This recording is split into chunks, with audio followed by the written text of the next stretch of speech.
प्यार और जंग में ही नहीं, राजनीति में भी सब जायज है। सही सुन रहे हैं आप। यह राजनीति ही तो है जिसमें सब पैतरे जायज होते हैं, जिसमें हिंदू मुसलमान भी होता है तो फर्क साफ भी होता है, नफा नुकसान भी होते हैं तो रिश्तों का नया उदय भी होता है।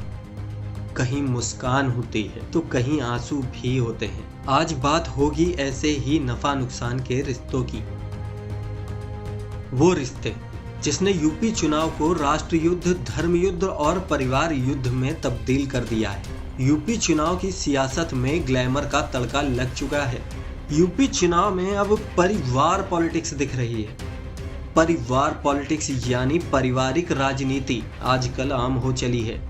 कैसे, ये मत पूछिए, सिर्फ अपने परिवार में झांक कर देखिए। पहले तो सिर्फ पारिवारिक फिल्मों में ही यह दिखाई देता था कि एक सास है जिसका रौब पूरे घर पर चलता है, लेकिन जब नई बहू घर पर आती है तो वह उसे बिल्कुल भी नहीं निभा पाती और उसके खिलाफ चालें चलना शुरू कर देती है। पर आजकल यह सब टीवी सीरियलों में आम हो चला है। क्या सास, क्या बहू, नंद, देवरानी, जेठानी जैसे सबको एक दूसरे के खिलाफ षड्यंत्र रचने का ही काम रह गया है। घर में बाकी कुछ काम होता ही नहीं है। ऐसा ही कुछ झलकता है हकीकत के परिवारों में। असल जिंदगी में भी रिश्तों के बीच पॉलिटिक्स कब की पांव पसार चुकी है। यूं तो रिश्तों में प्यार और अपनेपन की ही जरूरत होती है, मगर धीरे धीरे इनमें राजनीति ही मुख्य रह जाती है। और यही राजनीति अब राजघरानों में भी देखने को मिल रही है।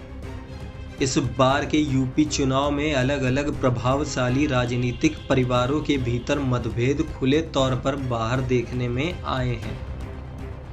सपा कुनबे में भी इस बीच कई लोग दल बदलू साबित हुए हैं।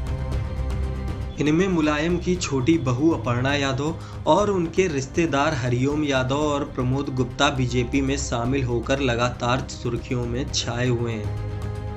वहीं अन्य राजनीतिक परिवारों के भीतर की भी फूट के मामले इस चुनावी मौसम में साफ देखे गए हैं। वहीं एक किस्सा औरैया में बीजेपी के वर्तमान विधायक विनय साक्य का भी है। रिया साक्य विधुना से बागी बीजेपी विधायक विनय साक्य की बेटी है। वे इस बार अपने पिता के विधानसभा क्षेत्र से बीजेपी उम्मीदवार के रूप में चुनाव लड़ेंगी। वहीं विनय साक्य अब सपा का दामन थाम चुके हैं, यानी दोनों एक दूसरे के विपरीत आ चुके हैं।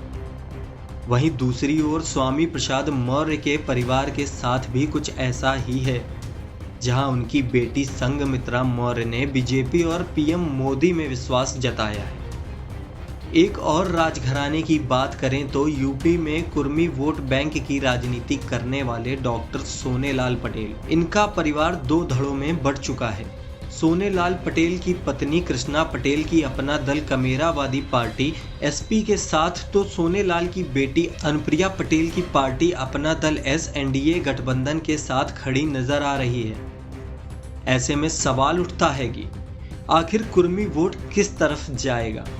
अब ऐसे में देखना होगा कि अपने परिवारों से बागी हुए इन नेताओं के राजनीतिक समीकरण किसके माफिक बैठते हैं और किसके खिलाफ होते हैं। डेली जनमत न्यूज के लिए ऋषभ कांत छाबड़ा की रिपोर्ट।